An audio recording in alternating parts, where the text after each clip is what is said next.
करूं तो लकड़ी लेने के लिए बच्चे ऋषि कुमार तो खेल रहे थे, लेकिन बच्चों के साथ में वो लकड़ी माँ की मदद के लिए लकड़ी इकट्ठी कर रहा था कि ताकि माँ की कुछ मदद हो जाए, क्योंकि माँ आश्रम का काम करती है तो लकड़ी लेने जाती है। तो सोचा कि मैं कुछ कार्य कर लूँ, लेकिन उसी समय उस बालक को एक सर्प ने दंश लिया, मृत्यु हो गई बालक। जब ऋषि कुमार आकर के उस देवी से कहते हैं तुम्हारे पुत्र को एक सर्प ने दंश कर दिया है, मृतक पड़ा हुआ है, जंगल में जाओ देवी। उसी समय वो रोने लगे, और क्योंकि विश्वामित्र ही थे वो ब्राह्मण के रूप में, और कहा गालियां दी खूब कि अरे दुष्टे तो मेरे आश्रम की शांति को भंग करती है। कहा महाराज मेरे पुत्र की मृत्यु हो गया। अरे तेरा पुत्र मर गया तो क्या हो गया, अभी जब तक आश्रम का काम खत्म नहीं होगा तब तक नहीं जाना। और रात के 12 बजे काम खत्म हुआ तब वो गई, और जब रात्रि का समय था बच्चे के पास में जाते हैं तो रोने लगी। नगर के प्रतिहार ने सोचा है कि ये कोई डाइन है, इसने इस बच्चे को मार दिया है, पकड़ करके उसको मारने के लिए ले जाने लगे। और उसी समय चांडाल वहां आया, कहा इसको मृत्युदंड देना चाहिए, और अपने हरिश्चंद्र को जो खरीदा हुआ है, उस समय जब हरिश्चंद्र को भी जब खरीद लिया है तो जो विश्वामित्र का जो कर था वो पूरा हो गया। और आकाशवाणी हुई कि हे राजन, अब आपका कोई किसी प्रकार से आप पर कोई कर्ज नहीं है, आप दक्षिणा से पूर्ण हो चुके हैं। लेकिन उस चांडाल ने कहा कि इसको तुरंत खत्म करो, मृत्युदंड दो इसको। हरिश्चंद्र ने कहा कि एक स्त्री को इस तरह से मृत्युदंड देना ये शास्त्र मर्यादा के विपरीत है, कि ऐसा करना उचित नहीं है। चांडाल ने कहा अरे तुम बताओ स्वामी तुम हो कि हम मैं? कहा स्वामी तो आप ही, तो फिर जैसा स्वामी कहता है वैसा तुम्हें करना पड़ेगा। और ये जब कह दिया तो उन्होंने कहा ठीक है भाई, अब तो मैं तो बिका हुआ, जैसा मुझे आदेश होगा करना पड़ेगा। उसी समय वह देवी रोने लगी, दोनों एक दूसरे को पहचान नहीं रहे हैं और रो रही थी। उसने कहा हे सेवक मार दो, परंतु क्या मेरी एक अंतिम इच्छा को पूरी की जा सकती है? कहा हाँ बताओ देवी, क्या है तुम्हारी इच्छा? कहा जंगल में मेरा मरा हुआ पुत्र पड़ा हुआ है, एक बार उसको शमशान तक ले जाना, एक बार उसको, क्योंकि उस बालक का यज्ञोपवीत संस्कार हुआ है और उस बालक को अग्नि देनी जरूरी है, क्योंकि जिसका यज्ञोपवीत संस्कार हुआ होता है उसको अग्निदान देना चाहिए, और जिनका यज्ञोपवीत संस्कार आदि नहीं हुआ है उनको अग्नि की भी आवश्यकता है। तो भू समाधि दी जाती है, उनको जल समाधि दी जाती है, ये व्यवस्था है।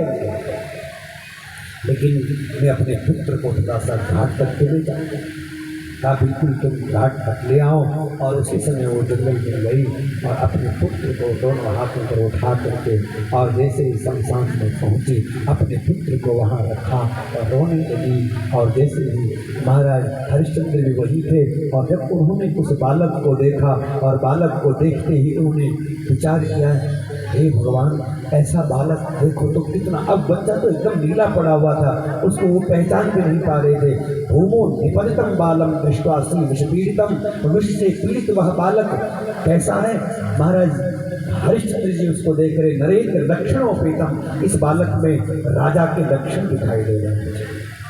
इसकी बड़ी बड़ी आंखें, विशाल वक्षा दीर्घाक्षो, विशाल जिसका वक्षस्थल, दीर्घाक्ष बड़ी बड़ी आंखें, दीर्घ बाहु, लंबी लंबी भुजाएं इसकी, और विशाल पाद, बड़े बड़े पांव इसके, गंभीर इसकी मुद्रा। ये कोई सामान्य बच्चा नहीं हो सकता, ये तो नृपेंद्र यह राजा के लक्षणों से युक्त बच्चा है, पर पता नहीं किस बेचारे का होगा। और जब ये विचार ही कर रहे थे उसी समय रोती हुई महारानी माधवी कहती है हे महाराज अयोध्या के नरेश, एक बार अपने पुत्र की अंतिम यात्रा तो देख लेते, एक बार उसके अंतिम दर्शन तो कर लेते।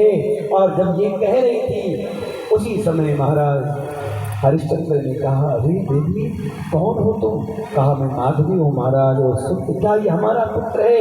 और उसी समय बेहोश होकर के जमीन पर गिर पड़े महाराज हरिश्चंद्र। दोनों राजा रानी रोने लगे, गुलाब करने लगे, और उसी समय एक दूसरे को सहारा देने लगे और कहा महाराज हमारे जीवन में बड़ा कष्ट है, पर चलो अंतिम समय में आप हम फिर से मिल गए हैं। अच्छा हुआ आप भी अपने मृतक पुत्र को अंतिम बार देख लें।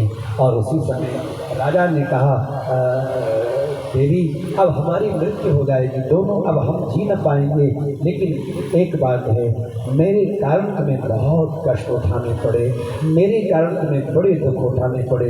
मैं राजा होकर के भी तुम्हें वो सुख नहीं दे सका कि जो रानी को मिलना चाहिए। तुम्हें किस प्रकार की वेदना पीड़ा से निकलना पड़ा, इसलिए हो सके तो मुझे माफ़ कर देना। और जब वो ये कह रहे थे महाराज, उसी समय हाथ जोड़ करके माँ भगवती शताक्षी का स्मरण करती, गौरी का स्मरण करती हुई माधवी कहती है, रानी कहती है, भगवान मैंने अगर जीवन में कोई सत्कर्म किया है, कोई दान किया, यज्ञ किया, व्रत किया, माँ भगवती शताक्षी गौरी की मैंने पूजा की है, तो मैं एक ही प्रार्थना करती हूँ कि इस जन्म नहीं हर जन्म में मुझे आप पति रूप में प्राप्त हो, आप ही मुझे पति रूप, मुझे ऐसा ही पति प्राप्त हो। मयाच पूजिता गौरी देवा विप्रास तथैव च भविष्यति पतिस्त्वं में यस्मन् अन्य जन्मनि जन्मनि, अनेक जन्मों में आप ही मुझे पति रूप में प्राप्त हो। ऐसे धर्मात्मा, ऐसे सत्यव्रती कि मैं वामांगी बनी हुई, मेरा परम सौभाग्य है। और दोनों ही चिता पर अपने पुत्र को लिटाने लगे, और जैसे ही वो आग देने वाले थे कि उसी समय इंद्र महाप्रगट हो गए। चांडाल के रूप में जो थे वो साक्षात धर्म ही थे, वो सामने प्रकट हो गए। सारे देवता, सारा स्वर्ग का समुदाय वहां प्रकट हो गया। और विश्वामित्र जी आ गए, वशिष्ठ जी आ गए और कहा कि हमारी ये सब तुम्हारी परीक्षा चल रही थी। और उसी समय जो पुत्र मरा हुआ था वो जैसे सोने से उठता है, सोया हुआ हो, और उसी समय जाग करके बैठ गया। माँ माँ कह करके माँ को पल्लू पकड़ लिया, पिता को गले से लगाया, और उसी समय बहुत प्रसन्नता से कहा इंद्र ने, भगवान आपने बहुत बड़ा धर्म का, आपने जो प्रतिष्ठा के धर्म का एक जो स्वरूप प्रकट किया है, इसके समान कोई दूसरा कोई कर नहीं सकता। आपके जैसा सत्यव्रती कोई दूसरा हो नहीं सकता, आपके जैसा कोई मर्यादित कोई दूसरा हो नहीं सकता, आपके समान कोई वचन को पूर्ण करने वाला कोई दूसरा हो नहीं सकता। इसलिए आज आपको स्वर्ग चलना होगा हमारे साथ में, और स्वर्ग का सिंहासन भी आप मेरे साथ में भोगोगे। उसी समय उन्होंने कहा कि मैं अकेला नहीं जाऊँगा, क्योंकि मेरे वियोग में कितने सारे अयोध्या के लिए सारी मेरी प्रजा रो रही है। और यदि आप चाहते हैं कि मैं स्वर्ग जाऊं, तो जो मेरे लिए तड़प रहे वो सब भी विमान पर बैठे और वो भी स्वर्ग के अधिकारी बने, और कहते हैं सब अयोध्या के जितने जो थे वो सब ये महिमा। कष्ट आए, विपत्ति आए, पर सत्य नहीं छोड़। धर्म के लिए अपने प्राण चले जाए, पर उसमें उससे पीछे नहीं। शिवेदीची हरि चंद्र नरेशा, धर्म के हित सगे विविध कलेशा। विविध प्रकार के क्लेश को सहा, लेकिन फिर भी मुख से उफ तक नहीं किया। ये है धर्म। ऐसे सत्यव्रत राजा, कैसे ये बल मिला? माँ भगवती शताक्षी की कुल देवी है, माँ भगवती शताक्षी।